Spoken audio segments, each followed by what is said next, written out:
Order at 6:01. We have a quorum. Mr. Ratliff would say a prayer.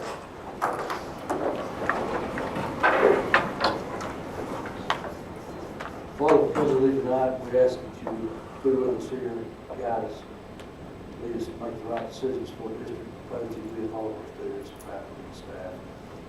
As they travel around the Panhandle, in the different sporting events, we pray that you keep them safe in their travels.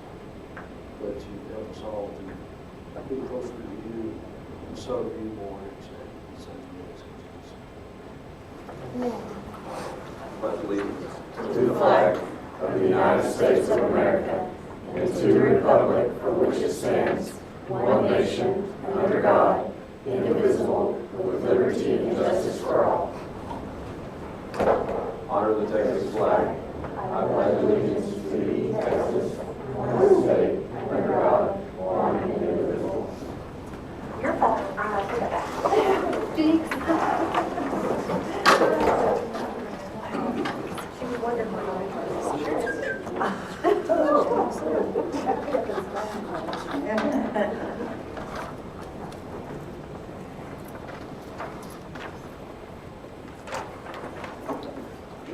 Sir.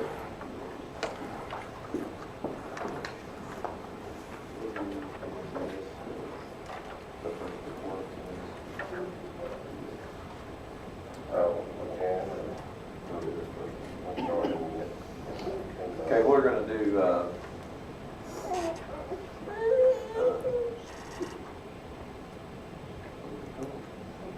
open forum. I'm sorry. Mr. Brassfield. Yes, sir. Right here, okay? Sure, that's great. I have two items I want to discuss. I'm going to go right to the chase. I know time is short. Recently, it's come to my attention that junior high has changed a lot with the addition of Edgenuity, not just with how the advisory period has changed this year.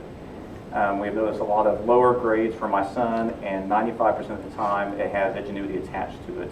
I have visited with one of his teachers and also with Mrs. Carr, who did take their time and their very best to explain what it was, why it was being implemented in an effort to bring our star grades up. But the more I dug into it, the more I disagreed with it as a whole. As I never knew what it was, I reached out to other parents. When this word was brought up, it was always met with harsh reactions. And it seems my son is not the only one who has greatly struggled. The shortest of Google reviews on it showed it to be a very poorly rated cyber learning program, nearly universally panned by students, parents, many teachers as well. And third period replaces the time where they used to have breakfast, study for upcoming tests, get caught up on missed assignments in an effort to go through the Edgenuity assignments throughout a week for one of the core subjects. After looking at the questions from one of the tests and failing to be able to help my son with it, I can testify in that instance the questions were verbose, at times pointless in my opinion, needlessly confusing. It made me want to shut down the computer or just guess, just to get the worst 25 questions I've ever seen. And this was on a 7th grade class that was not even from a STAR testing subject. I do understand things have to be done to bring our STAR grade up, but from my understanding of it, many of the students hate this. They get stressed out by it. The teachers don't use it always consistently. Some don't use it at all. Some take a grade, some don't. Those that do take a grade may take a straight grade, others do participation. And many parents have had to have similar discussions to what I have had for why they're normally higher grade students and suddenly bringing poorer grades home. I just ask that please take the time to look what is on this and judge for yourselves if this is the program we want to use to raise our test scores. Because if it is that program, how can we expect it to do that when it is tanking the normal grades of our students? My second item is, why are we here on Wednesday nights? Years after moving here, I finally got to be more involved and I started trying to make more board meetings. Recently, though, everything has been scheduled on Wednesdays. My main job is as a youth minister, and I can't make anything but the very early parts of a meeting, usually missing the main items on the agendas. More importantly than that, it puts a choice on the heart of every person in town, church service or board meetings. We have kids honored here tonight, some that could not make it because of church, some whose parents or at least one parent could not make it. We have certain employees unable to come for the same reason. In a brief talk with other ministers, we came up with at least 15 employees of the district that attend a church that still has a Wednesday service. What happened that we suddenly changed and discussed important activities of the school in a public forum, but do it on the night that we previously had set aside? I feel that we are becoming a school and community that sends mixed messages.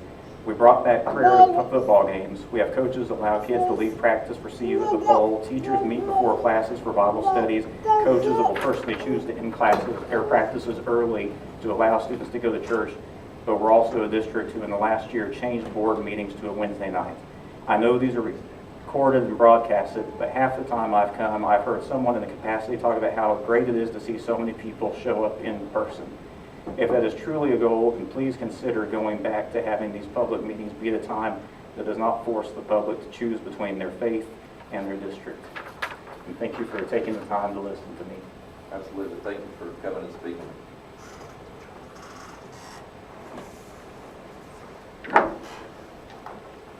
Okay, we will go to public forum to go over the paper report.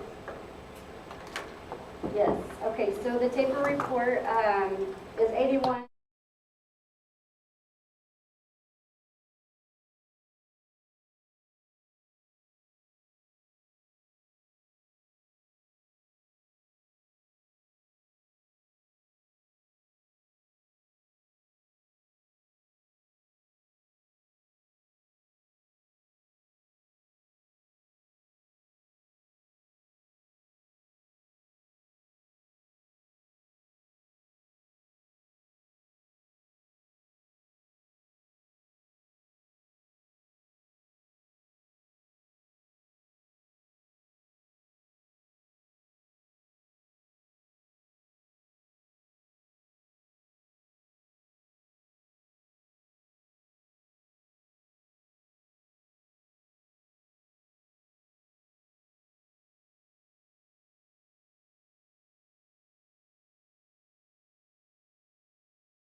About reading levels and meets and approaches levels for all the way from 3rd grade up through English 1 and 2.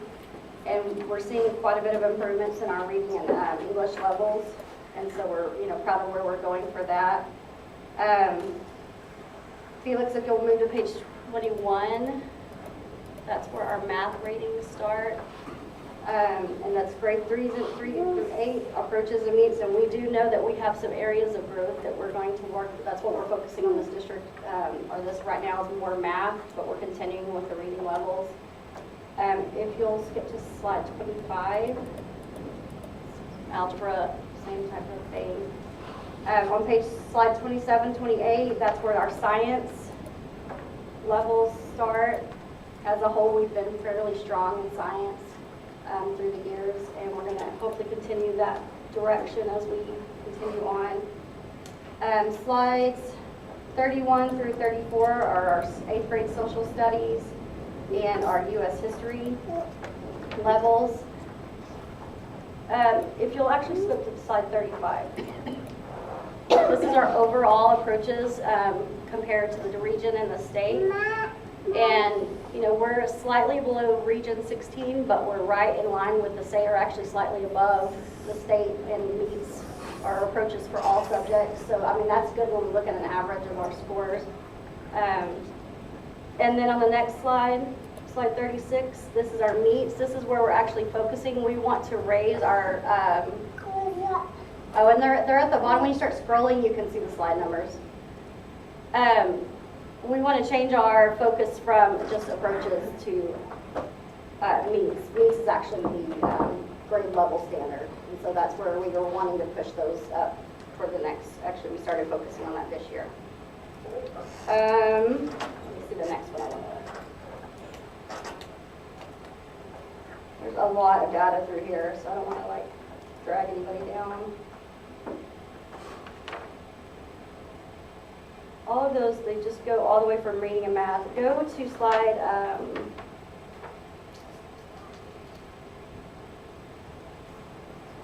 slide 50. That will be the next one I wanted to focus on. Sorry, Felix.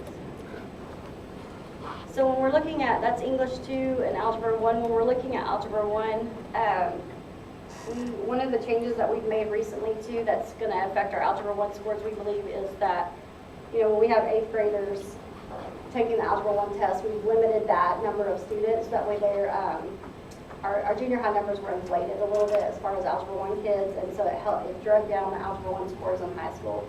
So we've really kind of limited the number of students that can take the Algebra 1 test in junior high, which will help some kids get some more knowledge that they need the 8th grade curriculum, and then when they're actually in freshman level, that will help some of our Algebra 1 EOC scores as well.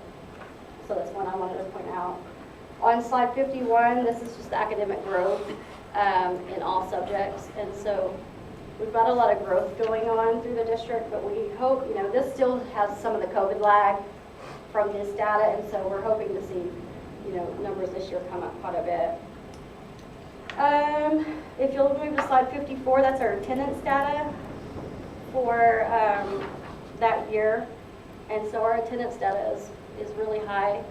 As far as compared to the state, we're right along with state region levels as far as attendance in that year, and I know their principals are working on attendance as well. On slide 56, we have to talk about the annual dropout rate. And this, like I said, was back in the 2020, 2021. We were a little higher than the region as far as dropouts that year, specifically in special ed and economically disadvantaged students, but we were below the state average of dropouts, and I know Mr. Vanderpool is working on, ensuring kids stay in school and do what they need done as well. The next several pages talk about graduation rates. Our graduation rates on slide 59, we have, our graduation rates are good. We have a lower, it says low for special education, but those numbers are skewed because some of our special education students couldn't graduate that year. They decided to remain, some of our students can remain in school longer, so they kind of lag into another year as well. If you will move to slide 64, I did want to highlight special education students moving into career and military graduates, so that's really good that we've got a lot of our special education students moving on and having some great things beyond high school when they, decide that they do want to come on out of school.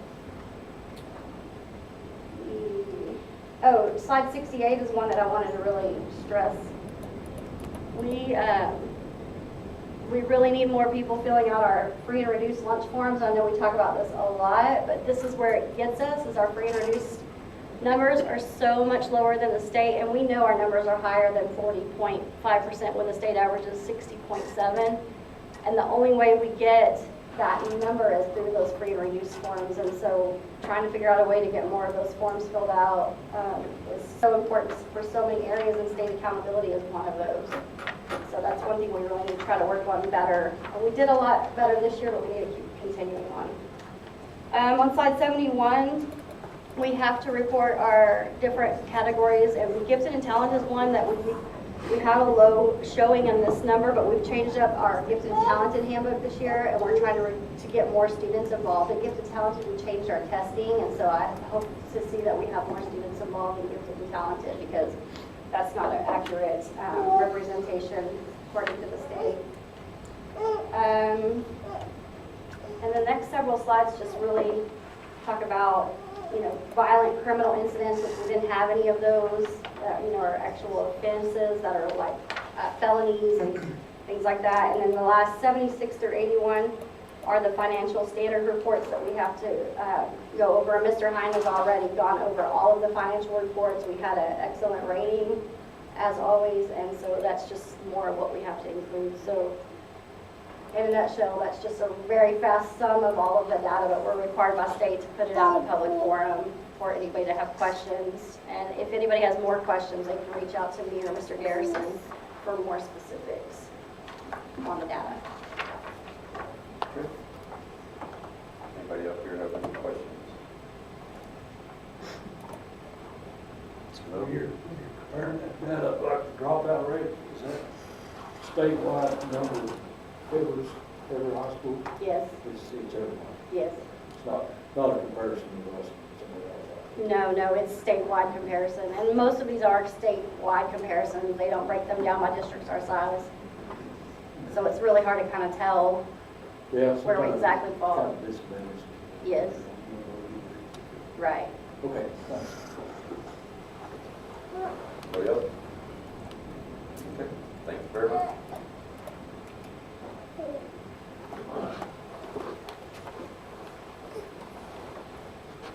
Move on to, we're going to close public forum and recognize our guests. Let's start with Mrs. Carr. So I brought Mrs. Cook, our junior high band director, and we invited all of our kiddos that went and competed in junior high solo and ensemble, and I'm going to let her tell you about those kids. Solo and ensemble is a competition that the kids can participate individually instead of participating in full band. And so we had a lot of students who were interested. Next year I want to have even more students do this individual competition because it is a UIL event and it looks really good. It gets the kids playing on their own and forces them to be a little bit more independent. The kids are graded by a judge. They play for a judge with a piano player, and they're graded on a 1 through 5. 1 is the best and 5 is the worst. And I would like to go over their scores for you. Our judge made a lot of comments. I have the score sheets, and I can give y'all a copy if you'd like. The judge made a lot of comments about, you know, I love that you played today, good tone, things like that. And he pulled me aside afterward and he said he was very impressed that all of our kids that signed up came to the competition, and he was very proud that we were doing good work here in French. So I'll call off their names, and then the kids that are here, I'll point them out. First we had Carolyn Larkin. She plays the flute. She got a 1. Gracie Marshall, who's here, she plays the flute, and she also got a 1. Lindley Lynch is a clarinet player who got a 1. Eden Walziak is a clarinet player who got a 1. McKenna Schilling is a saxophone player who got a 2. Gunnar Brassfield, who is right here. Gunnar he plays trumpet, he got a 1. Paxton Wells, who I don't think is here. Oh, that's okay. He is a trumpet player who got a 1. And his solo was pretty hard. I was very proud of him. Joey Rhodes, who is a French horn player, got a 2. Lincoln Bidwell, who plays trombone, got a 1. Ethan Barrett, who's right here, he plays baritone, and he got a 2. Mason Michael got a 1. She also plays baritone. So we got all 1s and 2s from our judge, and it was a really fantastic evening. It felt really good coming out of a good win for us. So. Excellent. Good job. Thank you.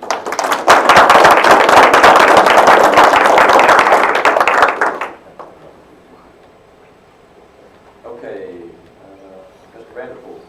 I have Mrs. Chambers and her CNA class who, they were going to come last week, and luckily delaying a week was a good thing because I'll let her take over. Y'all all know what our CNA is. Well, maybe you don't. CNA is Certified Nurses Assistants. This is my 3rd year. The first year we graduated 5, last year 3, and this year we got 6. They all passed both tests, which they sweat blood over. I'll tell you about the test. When they did the written test, it's a 60-question test, and it should take an hour to take. So I saw them to the classroom, and I said good luck, and I went out to the Suburban, and I was going to take a nap. Well, it took about 8 to 10 minutes for the facilitator to tell them how to put their name in the computer. You know how that goes. And their numbers. And at 9:22, Caleb knocked on the window and scared the crap out of me. She was done. At 9:35, the last one walked out. Now this is 30 minutes. And I thought, holy smoke, we're in trouble. We just flunked. And initially they were like, man, that was easy. Whoop, whoop. And as the day went on, they went, ooh, maybe we flunked it. But they didn't. They did really well. Now we go into the PCT, which is Patient Care Technician. The Patient Care Technician is where they study phlebotomy, and they also study X-rays, and it's more patient care knowledge involved in it. These 6, when they leave, well, they can now, can immediately go and find a job in a nursing home making $15 to $18 an hour. When they get their PCT, they can go into the hospitals and work. So it upgrades them. I will tell you that Texas Tech requires the CNA to get into the nursing program. So these kids, I know Taylor was going to Tech, these kids will go with their high school paying for their CNA. Now it costs $3,000 apiece to put these kids through 4 years of school. So you have $18,000 invested right here. That's $18,000 that was well spent. Tatum, you want to stand up? This is Tatum Michael, Libby Steinley, Isabella Piazza, Cadence Robbins, Destin Farmer, and Olivia Falcon. I'm very proud. It's not because of me. They studied, well, maybe it was because I kind of keep them along the way, cram it down their throat. But they have done a really good job over 4 years, and I think they will make great nurses and anesthetists and whatever they end up being. Oh, what? Okay, so I can't say it. The joke in the class is, we're going to get to nursing school, Miss Cheney, and we're going to say, what is it, Purkinje. It's a fiber in the heart. And the nurse is going to look at us and go, what is that? Well, that's how Miss Cheney said it. So, I'm very proud of them, and I appreciate Dr. Vanderpool. He gives me anything I want. He is very supportive of our program, as was Jason when he was there. And I hope that the board will continue to support the CNA program. It's a great program for our kids. Thank you.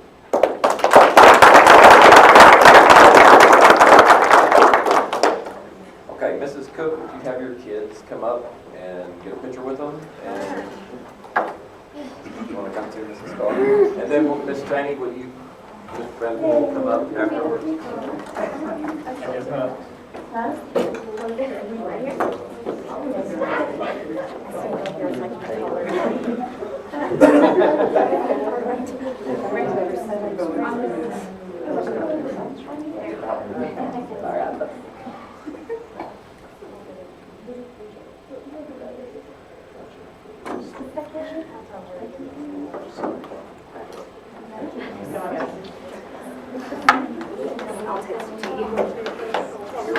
Okay, you two moms, like if you want a picture.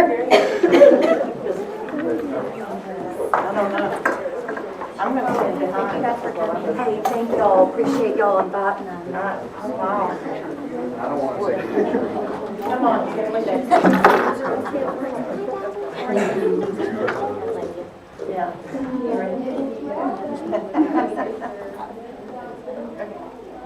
Thank you so much. Wait, Mama. How's your father walking? Okay, then so you roll your eyes at your mother.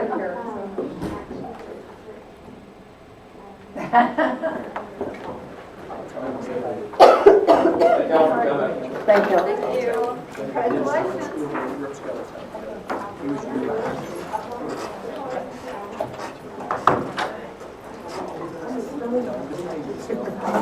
Now everyone.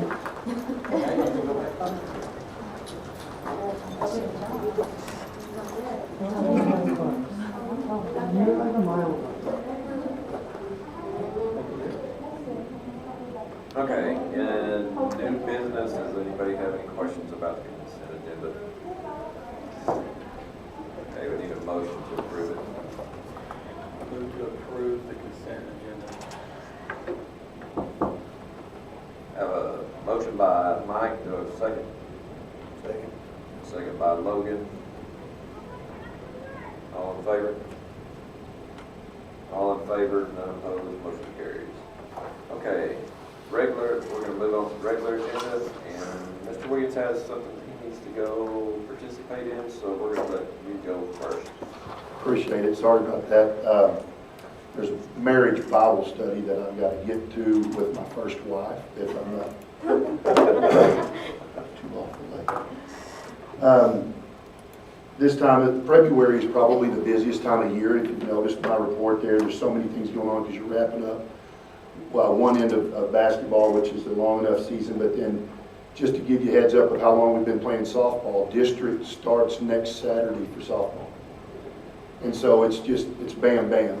And so, long story short, February seems to be the biggest transition month because of all the sports that are going on.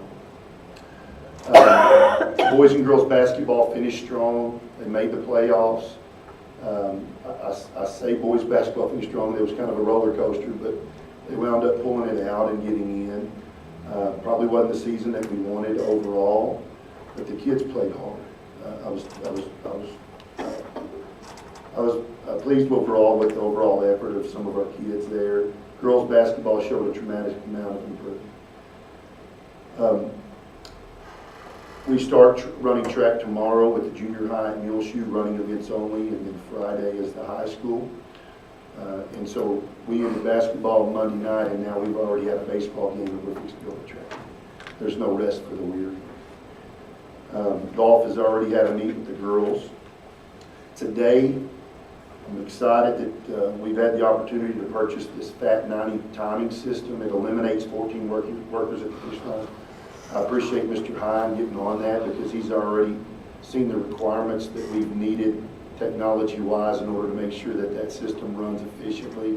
So he's already been proactive, and he's has guys out there running Ethernet cable through conduit. That means he's got them on it, and I appreciate Richard for doing all that. But the system's phenomenal. It's a true FAT system, which stands for fully automatic timing. The gun is wired to the box, so basically when the starter shoots the gun, the time started. So it's true, fully automatic timing.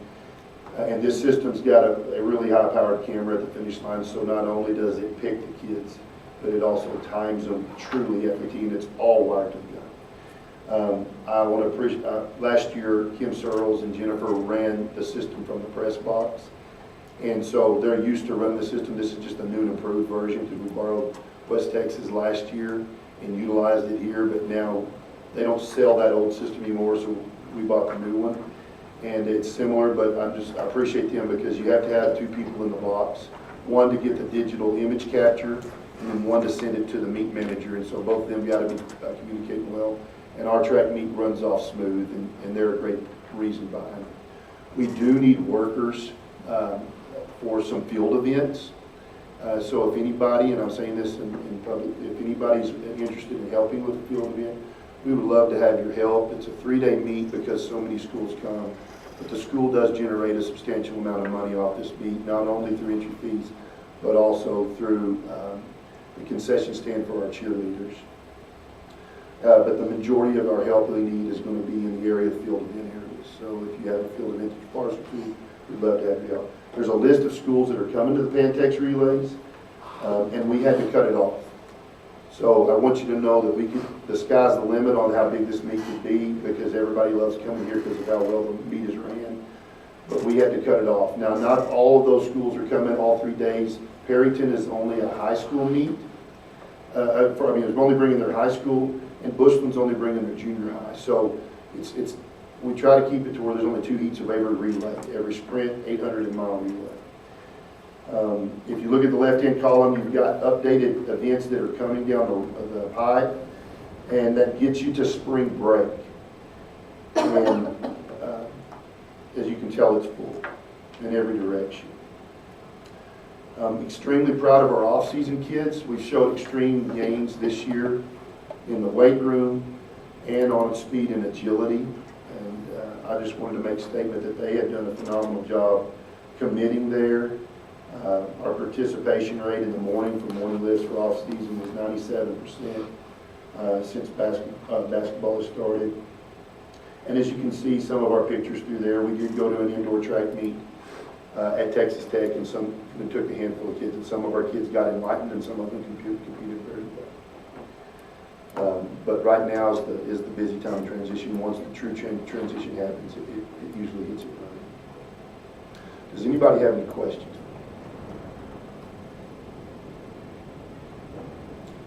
I appreciate you. Thank you. All right, thank you.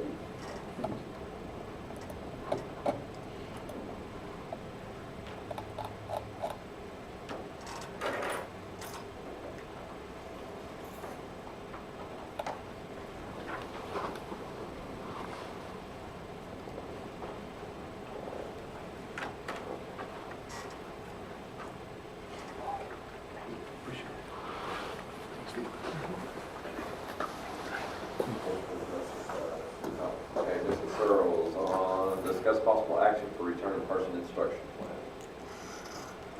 Oh, was that tonight? Well, it doesn't look like when I copied it over that the attachment came with it either. I was like, I didn't even see it. Well, our return, I'll just wing it here. Our return instruction plan, we have to renew that every 6 months, and there were no changes to the plan. It's just the same policies we have to follow for COVID and whatnot. So anyway, we're following current CDC guidelines.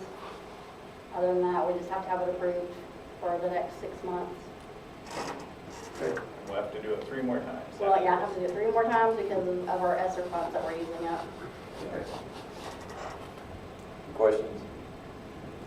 I know what's in it if you have questions, but Have a motion? I move to approve the return of in-person instruction plan. Have a motion by Rusty, do I have a second? Second by Chad. All in favor? All in favor, none opposed, motion carries. All right, discuss and possible action on resolution of joint election with the city of Fritch and Sanford. That's probably going to be tabled because the city's not going to have an election this year. And I have emailed and called Sanford and they have returned my calls. I'm not sure if they have to have one or not, so. There's no action. Yeah. We'll take no action and table the motion.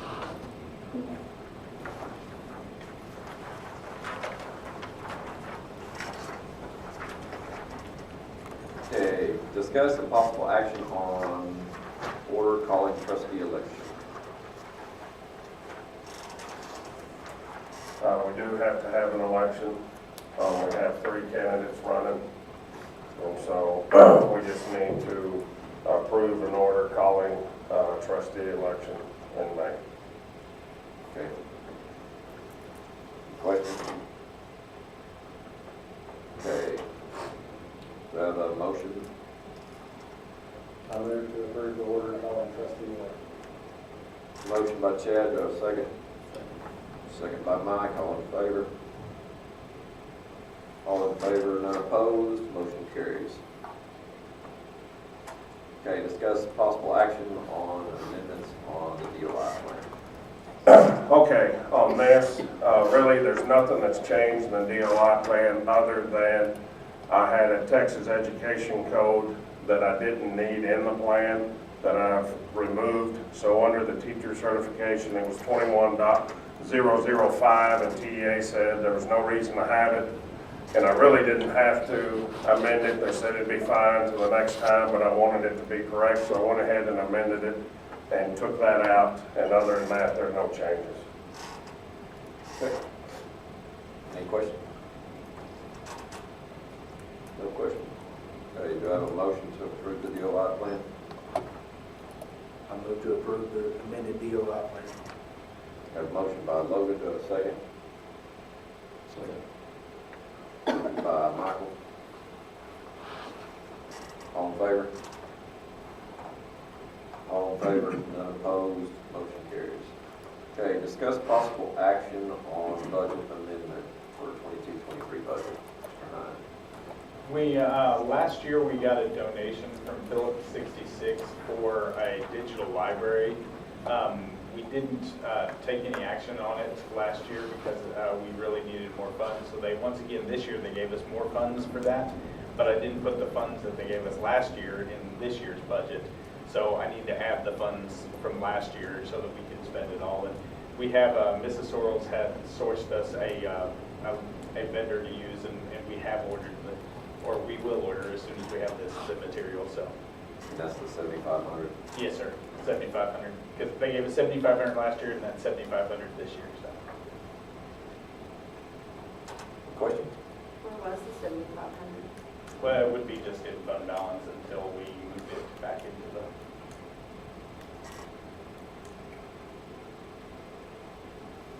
Okay. Any questions? Any other questions? Okay, do I have a motion on the budget amendment? Move to approve the budget amendment for 2022-23. Have a motion by Rusty, do I have a second? By Chad. All in favor? All in favor, none opposed, motion carries. Okay, discuss possible action on district investment policy. We just, every year, we're required to look at our investment policy. So this is I just put in here our policy out of the board book. The only really significant thing that I look at is the length of time that we can do an investment, which is currently set to 1 year. Currently, none of our investments are they're just in a pool fund, so we don't have a CD for 1 year. But when we go out to CDs, our current investment policy limits us to 1 year, which is fine right now. I mean, things are so volatile. I would recommend just approving it as is. Okay. Question from Mr. Hunt? Okay, do I have a motion to approve the district investment policy? I move to approve the annual district investment policy. Got a motion by Logan, do I have a second? Second. Second by Mike. All in favor? All in favor, none opposed, motion carries. Okay, we're going to move to campus reports. Mrs. McCowan is not here, so Mrs. Carr. So on the front page there, I have where some of our 8th grade students went to Amarillo a few weekends ago and competed in this first LEGO League Superpower event where they had Legos and they built robots, and I'm really not sure what all went into it, but they were very excited about it. Miss Vanderpool and Mr. Vanderpool actually took them to the competition, and they started out the first round, I think, like 6th out of 25, and then they moved up to 17th out of 25, and then ended up, no, other way around. Yeah, they ended up like 6th, I think. Yeah, there were 3 rounds, and they ended up 6th out of 25. And then what they're holding, that middle student there in the middle, they're holding the most motivated award. So they had judges walking around and saw that they were really trying hard to build their robot. So they were pretty excited about it, I think, and it was a really great day for those guys. The next, just talking about some stuff that has happened at the junior high since we came back from Christmas break. Junior high did compete in we added VPA to junior high this last year, and they competed in their regional conference, which was held here in Fritch. The high school and the junior high competed on the same day, and all of our students that competed in that did really well. The Lego competition happened. Doug Moneymaker came to the school one day and talked to one of our history classes all afternoon about his experience being in the Army and everything that happened to him while he was in the Army. Our band competed in the solo and ensemble, which we already talked about earlier. Our STUCO students went last week or the week before I think. They went to a STUCO convention in Amarillo where they listened to a guest speaker. Yesterday we had cheer tryouts, and we did add junior high cheerleaders to the junior high for next year. They took 5 that will be 7th graders and 5 that will be 8th graders for next year. They will only do home events, so they won't be traveling to any away games. And February 6th through the 10th, we did have Counselors Week where we celebrated Miss Promise.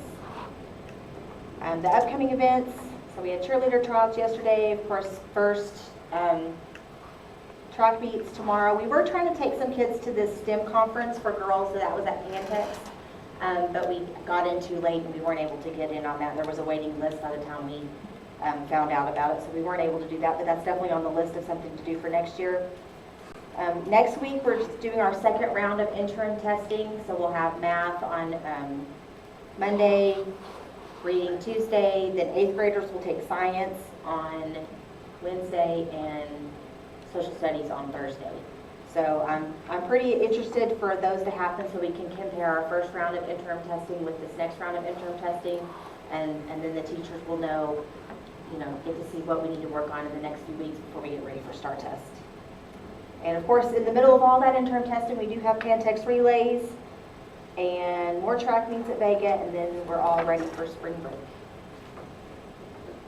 The next page has some attendance numbers in it. Attendance has been a little bit low.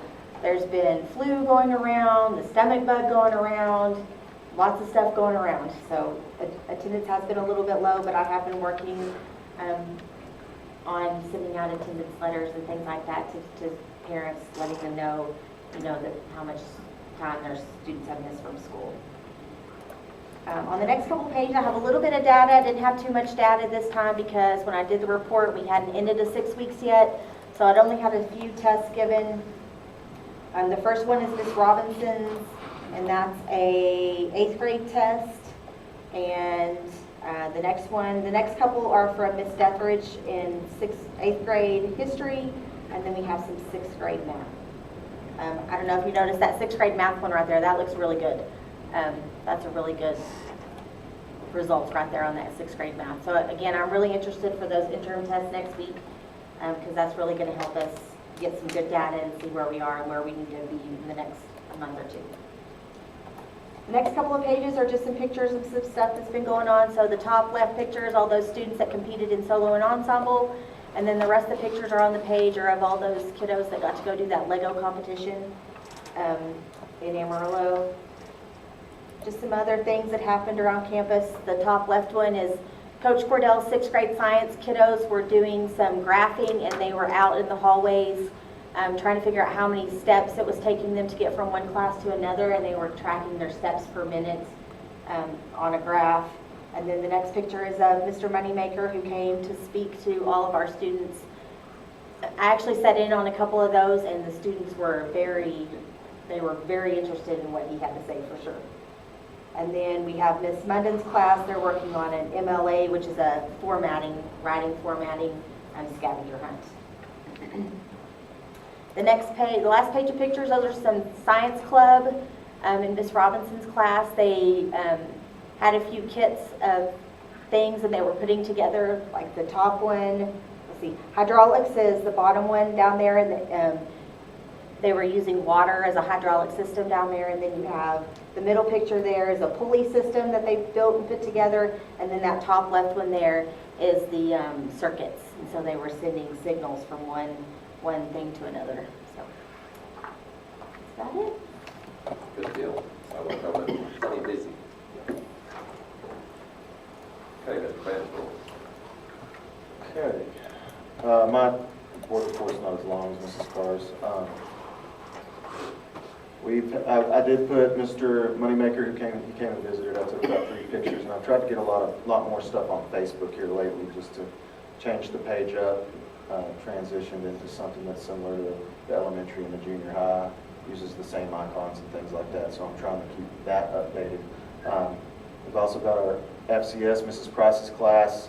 I think what they were doing was hugs and bubbles or something like that, walking down the hall for child development. Felix, if you could scroll down. The Stuco that Mrs. Carr mentioned, the Stuco convention with our junior high and high school there is on the left. We've got some kids who've been filling in some classes, taking trash out. We've had kids mopping, helping sweep, just trying to take one of our one of our janitors has got some family stuff going on, and she's been out, and I don't know when I'll get her back. And then the other one has got some physical ailments. So if you see Chad Bartley around, make sure you give him a pat on the back, because he has been breaking his back trying to keep our building clean. So we've been trying to help him out and take trash out and mop when we can. Teachers have filled in. We've sent him home at 2 o'clock on most Fridays, because otherwise, if we don't send him home, he'll work himself to the bone. So if you see him, just make sure you give him a pat on the back. In fact, I probably should have brought him as an honored guest too, but, you know, I'm trying to give him some time off from work. Go ahead and scroll down, Felix. There's the physics classroom again. And if you didn't get a chance to see the video on Facebook of Coach Wiggins standing on their bridge, it's a good one. Yeah, I think he actually yells at William at the very end of it. So, attendance numbers, just like Mrs. Carr said, sending out truancy letters, calling parents saying, hey, the rubber's meeting the road. Just brutally honest on a lot of these kids. Trying to get some of these seniors graduated is like pulling teeth, and they've had senioritis probably since they were in 2nd grade. But you know, they're good kids, but just trying to get them to walk across that stage. So truancy letters are going out. We'll do Saturday school if I have to. I'll take them to court if I have to, just to remind them how important school is. So go ahead and scroll down again, Felix.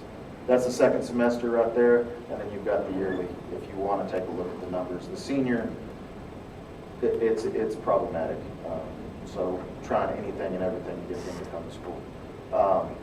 And transitioning into discipline, I've been dealing a lot with discipline. DAEP, just to be fully transparent, end of January, beginning of February, had 10 kids in it, and I would say 9 of them were all marijuana related, coming back to school high.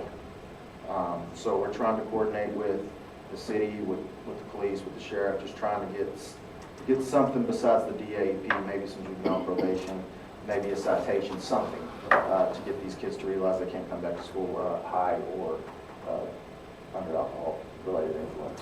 So, and like I said, just trying to be fully transparent. But some of those kids, they're releasing. We made a switch in our DAEP teacher, and the lady that was in there was doing a fantastic job, and unfortunately I had to move her to cover something else. But we've got, I think, 2 or 3 that are getting out this week. So trying everything we can to just remedy that situation. In fact, Lydia covered it today, and I covered it a little bit just because we had lack of subs. Scroll down. Upcoming activities. This when I don't know what basketball's on there, but probably when I did it. But golf has started. Softball has started. Softball's been busy. And as you can see, there's February 13th. They've got the Slayton tournament. They've got the River Road tournament. They've got West Texas coming up March 3rd. Booker March 6th. Randall tournament going into spring break. Golf has got boys and girls golf going. And Danner looking to repeat as district champion. So he's got 2 district championships, and he'll be starting to try and get that 3rd one, and hopefully the boys will bring home a district title as well, the boys team. Baseball has started up, as Coach Wiggins said, and I think the JV played over in Stinnett last night, did they not? Because Stinnett has lots, and our varsity got in 3.5 innings, 4 innings, something like that. And they go to Childress next week. We've got Shamrock next, or Childress week and a half maybe. Shamrock next week. No, Shamrock's next Tuesday. Childress will be next weekend. Freona this week. Shamrock, I did get a post that I need to get out there. It was varsity only, and it starts at 4 o'clock next Tuesday. Baseball goes to Tulia. Stinnett tournament going into spring break. I do have some data. I did not get a chance because by the time I'd gotten this in, we thought we were going to have a board meeting last week. We've got the biology interim results and the U.S. history interim results, both looking good. Mr. Hale, and I have to clarify it's Mr. Hale because we've got Mr. Hale, Mrs. Coach Hale, and Mr. Coach Hale now. We've got 3 of them. So Mr. Selvin Hale doing a fantastic job in U.S. history. he's got those kids bumping along and they're right where they need to be. Mrs. Berger always does a fantastic job. She's one that we never have to worry about. She's going to help out in some science-related areas as necessary, and so is Mrs. Henderson. They both volunteered to help in some areas. Other than that, I mean, we've got some great kids. We really do. Even though I harp on that discipline, we've got great kids, and they work hard.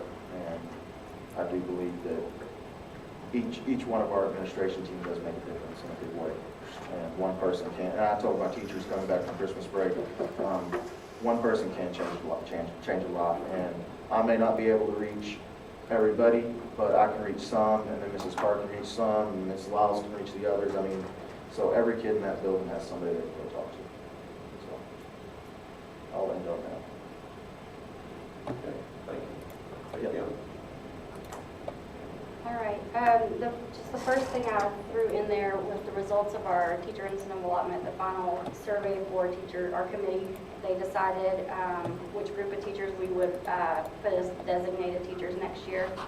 So the teachers we're going to have are pre-K through grade 12, any teacher that teaches English, language, arts class, or math, since those are our focus areas anyway for your House Bill 3 goals.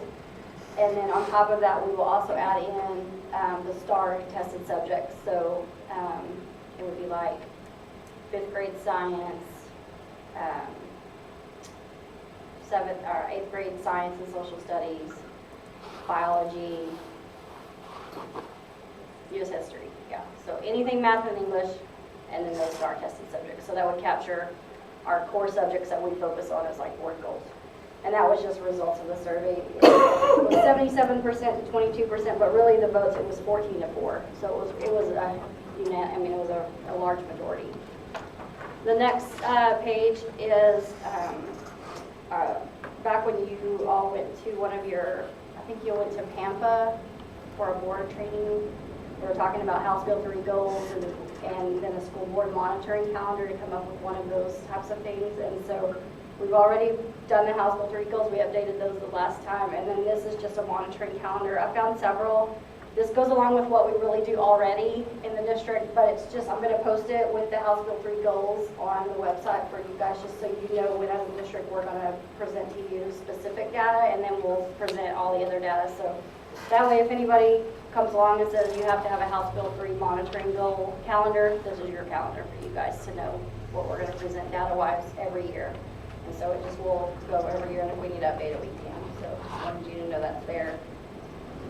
And just, continue working on teacher incentive allotment. I've actually pretty much finished the application. I have a couple of tabs that I have questions on, and so I'm meeting with the Region 16 consultant on Friday via Zoom, and she's going to help me with my questions.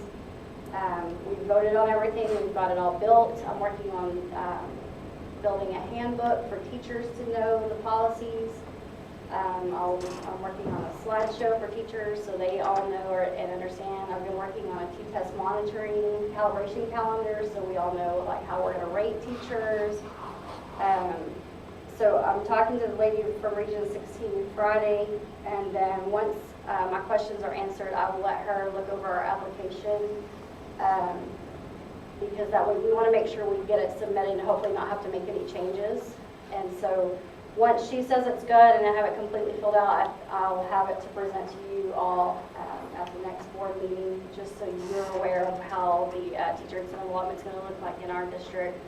You guys have to approve the spending plan. And when we first started talking, we were thinking about paying teachers like a monthly salary. We're going to adapt the salary schedule and pay them monthly. Well, when we started digging more into it, once they're approved, we get the funds in April, and they have to be spent by August of that same year. So you have April, May, June, July, and August to spend every bit. Well, you can't really adjust the salary, So we decided to change it up to they're going to get a one-time stipend, and really that's the best and easiest way as far as because also and Mr. Hine can explain more as far as all that goes, but every year we can add more teachers in, and if we did it as a salary, we'd have to keep up with who got what part of their salary, and if we just give them a stipend, then we know we've given that money out. So I think that'll be the easiest way to keep up with that.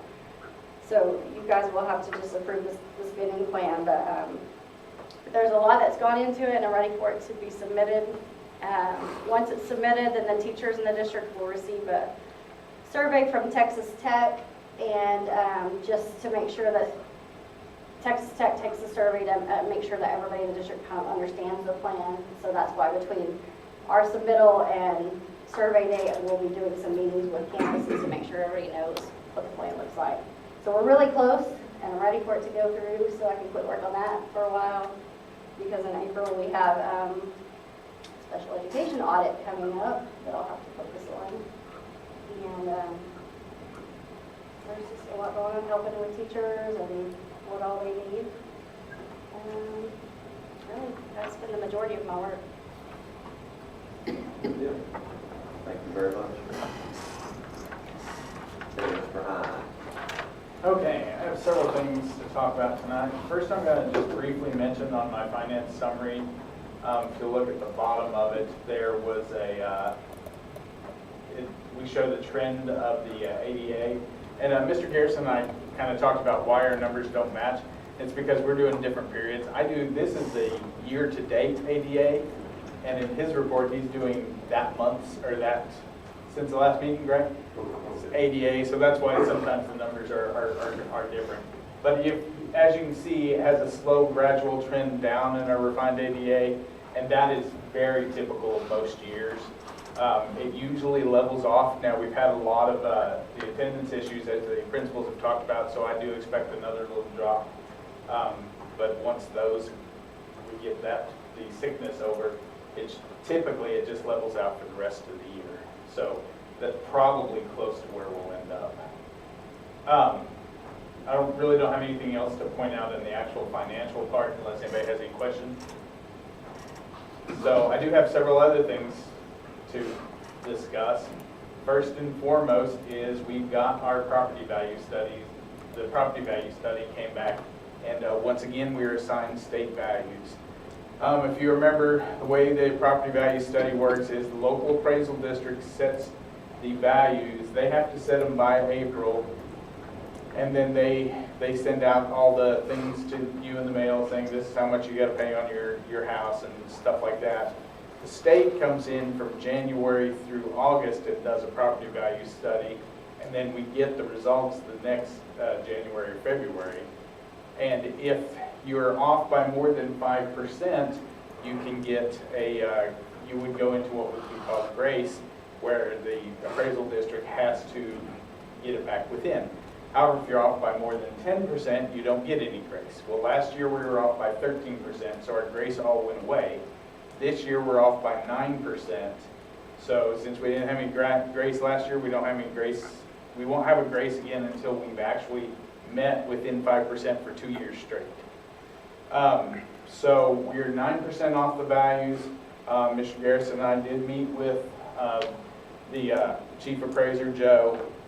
We have the same problem that we had last year. One of the things he gave me is, and I put in your packets there, was a market summary of stuff. And one of the things I'm going to point out to you is the listing price graph. So like in, is that 2021? Yes. So like in 2021, you can see that the average house listing was somewhere around 150,000. It bounded around 150,000, the average listing. If you move up to 22, the average listing price bounced up as high as 300,000 in some months. And then if you go to 23, the average listing price bounced up even more on average. So the problem is that houses are continuing to sell in our market, even though the state is having a collapse in the housing market. It's not really, we're not seeing that here. Our houses are still selling for unrealistic amounts. For example, there was a trailer house out by the lake that sold for $250,000 for a trailer house. And so the problem that Joe is experiencing in getting our values in line, or the problem he relates to us, which has also, Jason and I then attended a workshop put on by Mo Casey, they're a CPA firm, and they said the same thing statewide. The issue is that, so like he'll predict that, okay, there's going to be a trailer house that sells, it's going to sell for 180, and then it sells for 250. Well, the state, because their property value study is later, they actually see that it sold for 250, and so what they do is they only look at a small number of houses. For example, in the, and it doesn't have the price range here, but in one of the categories, there's 718 houses, and they only looked at 14. So they look at those 14 houses and say, what are they worth? They take the average, and then they apply that to all 718 houses. And so a small deviation, like a trailer house selling for $250,000, can have millions of dollars of impact on what their valuation is. So, I mean, that's, in a nutshell, that's why the evaluations are off. You know, we met with Joe, we encouraged him to work as hard as he could to get them on. He didn't indicate, like last time he told us there was just going to be blanket raises. That's probably not in the works this time, but some houses are still going to have to go up significantly just because these sales that are going on. As long as people are still successfully selling houses for unreasonable amounts, our property values will, according to the state, still be substantially high.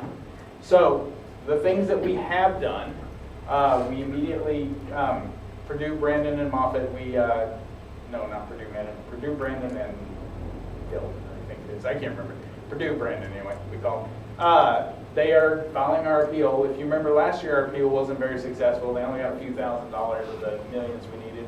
This year, we've already found one mistake that the state did. It's going to be $700,000 change in our property value, but we need several million to get back within the 5%. But even that, it was one change to one house made a $700,000 difference because it's multiplied out by all those houses.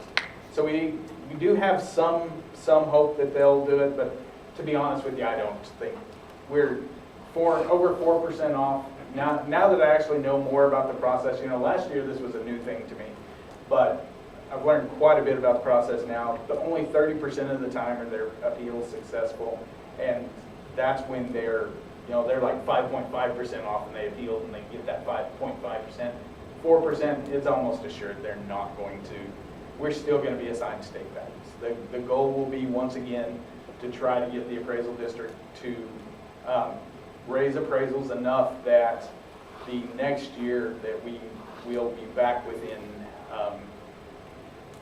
the boundaries, or to hope. Really, the hope is that the property, with interest rates rising, property values, they really should come back into a reasonable amount here. The thing that we get is, you get somebody from California sight unseen buying, and that, like the trailer house for $250,000. I mean, we're in a situation. It's something totally beyond our control. Not one of us can set an appraisal, and even the appraisal district, it's almost beyond their control. They can't control that somebody comes in and buys a house for what I would consider, and this is my opinion, a ludicrous amount. But the state sees that, captures it, and says then everything is worth $250,000 because look, that one sold for $250,000. So it's stuff that's completely beyond our control. It's frustrating for all of us, but it is what it is. So the impact is they're estimating this year's reduction isn't going to be nearly as much. It's only going to be a $70,000 hit to our funds, and that's funds of this year, not of next year. But they've already reduced our funding level $70,000 based on the preliminary estimates. If you remember, last year it was going to be $400,000, but by the end it had dropped to $200,000. Is all that it was $240, something like that. Is all that it affected us. So, is there any questions on the property value study?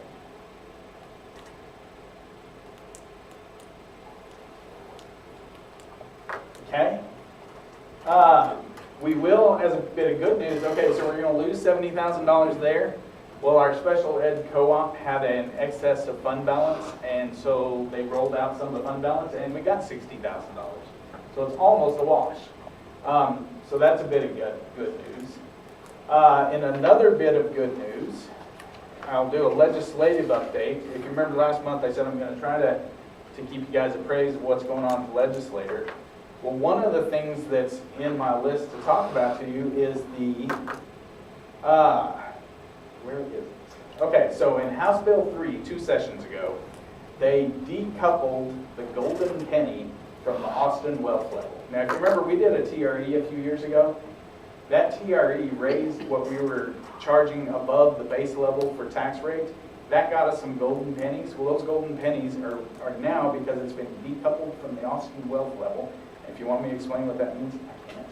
But as a result, the golden penny yield last year was $98.56. The golden penny yield this year is going to be $1.20 or 121.21. So that'll be a net gain for us. If they don't change anything else, and I'll talk about here they are, but if they don't change anything else, that's $213,000 more that we will get next year in additional funding. Now that is a next year funding, not a this year funding. So that's it. And how the current House Bill 1, which is the funding mechanism the House has this year, has the funding for that fully funded. So, other things in our that the legislator is talking about, property tax relief is real big. I think I mentioned this last time, but it's something that you guys really need to, if you talk to a legislator, which I do encourage. House Bill 1's been filed with a $9.7 billion of additional property tax relief, but the thing that's concerning for us is there's 2 different ways to do property tax relief. They can either adjust one of the compression ratios. So the compression ratios, if you remember, before they started compression ratios several years ago, we were at $1.14 was our M&O tax rate. It's been compressed down to, gosh, I don't know the exact figure we're at right now. It's like 96 cents, something like that. And so there's a compression that happens every year that's as a result of House Bill 3.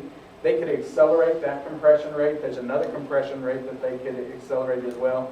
So when they reduce the amount of funds that we get from, because they reduce the tax rate, it works into the basic way that school finance works. They have a target amount. This is how much Sanford Bridge needs to operate. The state, you raise this much in taxes, the state pays the rest from the state funds. So if they lower our tax rate, they have to raise the amount that they pay for our state funds. So by adjusting the compression rates, it's revenue neutral to us. It just means that our citizens get lower taxes, but it doesn't cost us a dime. The other way that they can do it is to increase the homestead exemption. That's what they did last time, is increase the homestead exemption. And the way they make that revenue neutral for us is they pass a hold harmless. So like in the last session, they passed a hold harmless when they increased the homestead exemption. The problem with that is those hold harmless, they go away. So like for example, the hold harmless for last time, it's going away unless they re-up it. So that, when they do the homestead exemption increases, in the long term, it ends up in a reduction in funding for us. So that's if you do talk to a legislature, and because property tax relief is going to happen. Everybody is pushing for it. The way to do it is by adjusting the compression rates, not increasing the homestead exemption. That's what I would encourage you as to a talking point for our legislators. Any questions on that? Teacher pay, I may have talked about this, I don't remember last time. Educational Commissioner Morath testified to the Senate that teacher pay was an all-time high. However, he additionally testified that rural school districts such as ours typically pay lower than the state average due to small student counts. He recommended the state consider increasing the multiplier for small and mid-sized schools. That would be a great thing for us. That would significantly increase our funding once again. Most of it would go into teacher pay, but it would still be a really good thing. So just like everybody else, he's saying they need to increase teacher pay. A couple of bills that have been filed in the House, and I have no idea how successful these bills will be. One was a flat $15,000 teacher pay raise, and another one was a 25% across the board staff pay raise for schools.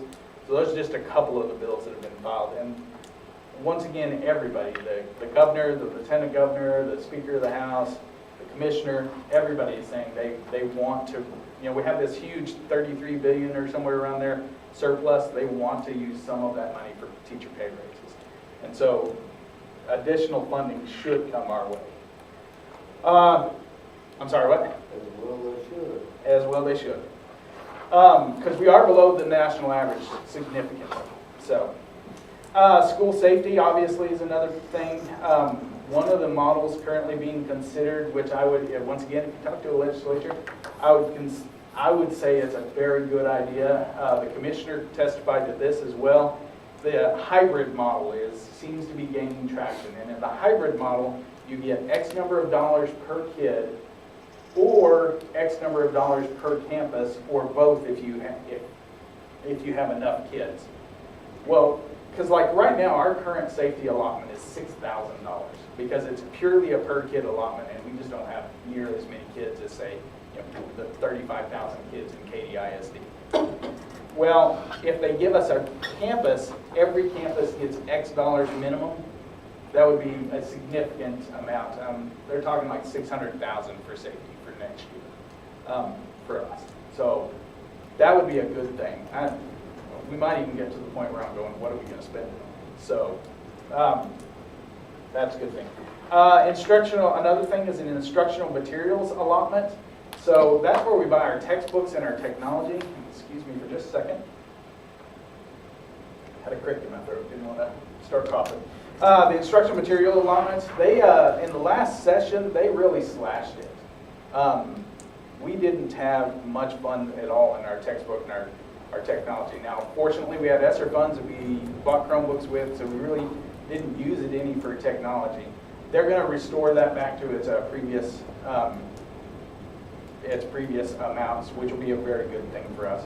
I think that one probably doesn't need any encouragement because I think everybody's saying, yeah, that has to happen. So that's all the major things. I will talk to both the governor and the lieutenant governor. The lieutenant governor last time, and then the governor just recently gave their list of priorities. The lieutenant governor's priorities were some of the ones that he gave 25 priorities, and I'm just cherry picking the ones that are interesting to us. He wants to increase the homestead exemption to $70,000. Once again, I really hate that idea. Adding additional property tax relief, love that idea, because that would be doing it through the compression. Empowering parental rights, including school choice. They've gone to calling it, the governor has went on a trip the last several days and has been announcing that school, what did I call it? It wasn't block, school savings account. That's the new term for vouchers, is they're calling it school savings account, and it looks like it is very likely to have success this year. It's not had success in years prior, but it's looking like it might. Other things from the lieutenant governor, he wants to add a 13th check for retirees again, safety and security, and protecting children from obscene vocals in the libraries. So that's the session actually begins. I mean, I've talked to you twice now about the session, and it hasn't even started yet, but it actually begins this week, and so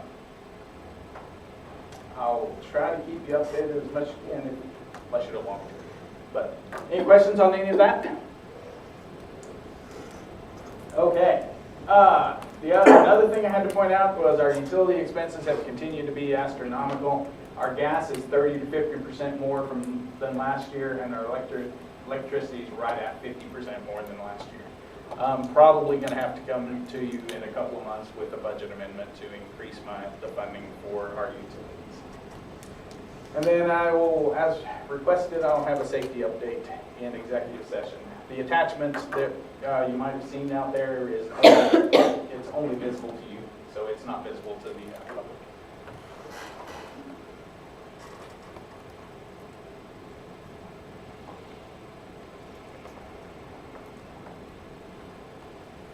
Okay, do you have anything?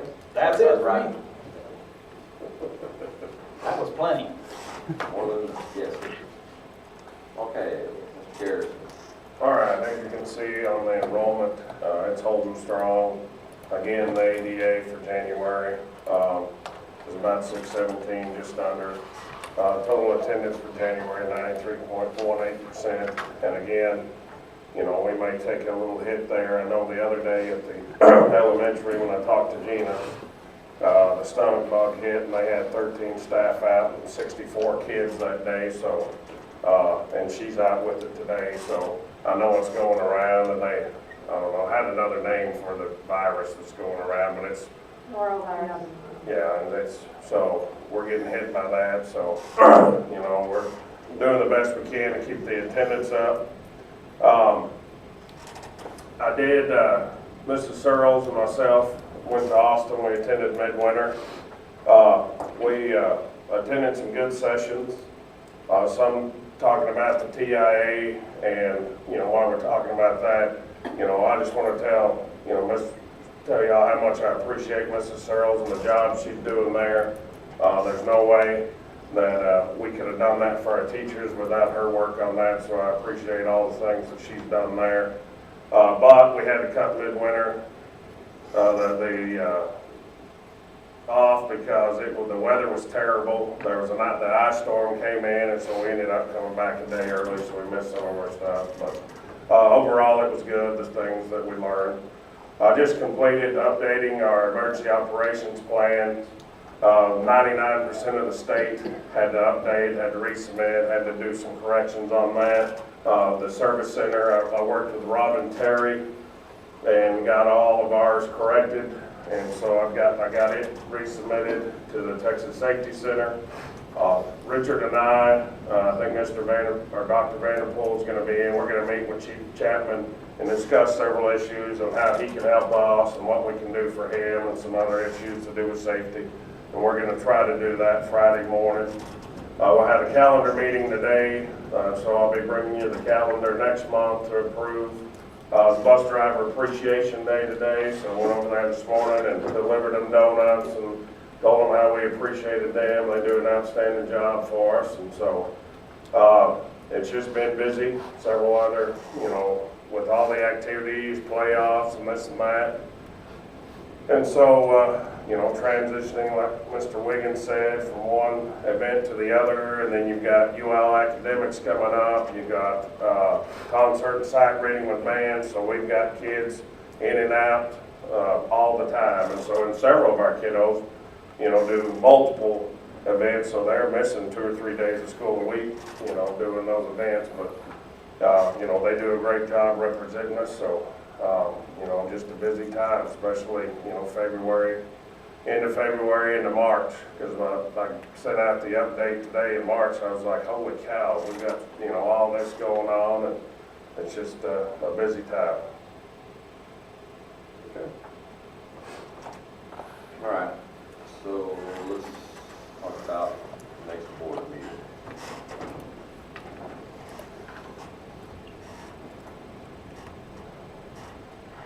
So, you heard what Mr. Brassfield had requested. So, do y'all have, does anybody have anything planned on Mondays where we might be able to do that? I know that I talked to Coach Wiggins, and he said that he was free on Mondays. Everything's free on Mondays. Y'all want to switch them to Mondays? Is that an issue for anybody? We should be able to now with basketball and basketball. Yeah. Right. We usually do. We usually do. As soon as Football and basketball's over. football, basketball, we usually change it back to Monday night. So which one would be better for y'all? Would the 13th be okay for y'all? No, sir. Spring break. I was like, you're gonna be here by yourself. I just want to see if you're paying attention. So let's do the 20th.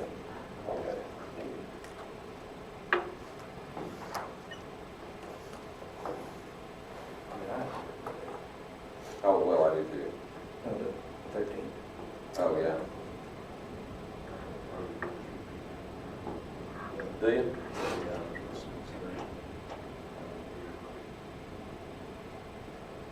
We can schedule for another night, 'cause Well, I mean, honestly, you know, we would just be coming back for spring break, so would you rather do it the 6th? I have to be at baseball and softball on the 6th on my calendar. Okay. What about the 27th, is that too late? Yes. So what other nights are available for y'all besides Monday?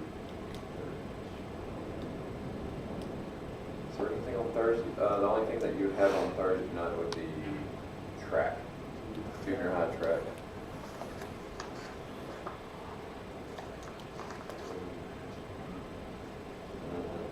Is the 6th too early?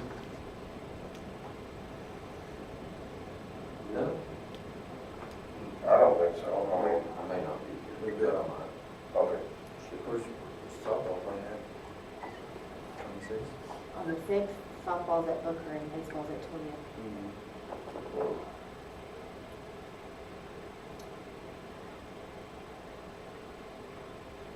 So is anybody gonna be gone? Logan, you got it? You gonna be gone on that day? Probably. But that's fine. See if anything goes with it, or they make it down there, if not, I'll be here. What you, Chad? Yeah, I'm good on 6th. We'll just do it the 6th.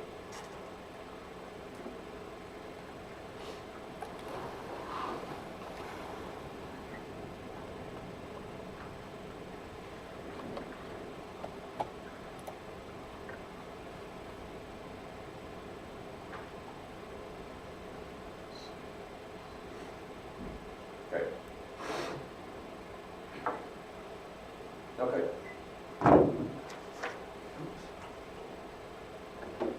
Okay, Mr. Hine, we're gonna go into closed session to discuss personnel, Texas Governmental Code 551.071, discuss regarding administrator contracts.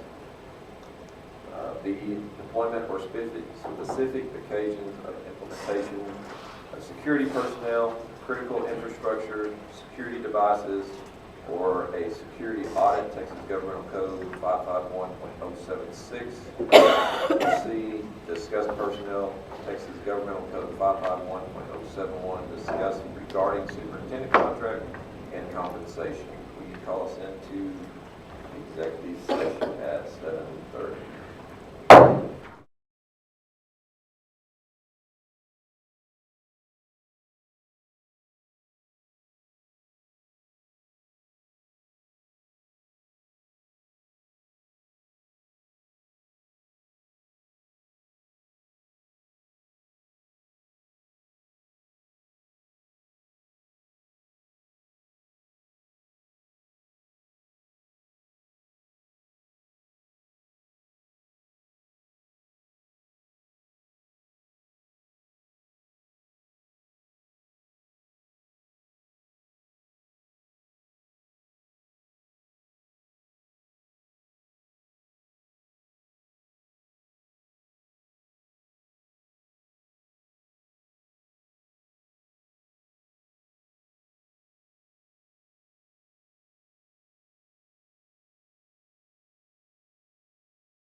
Well, she only does like people she knows. So.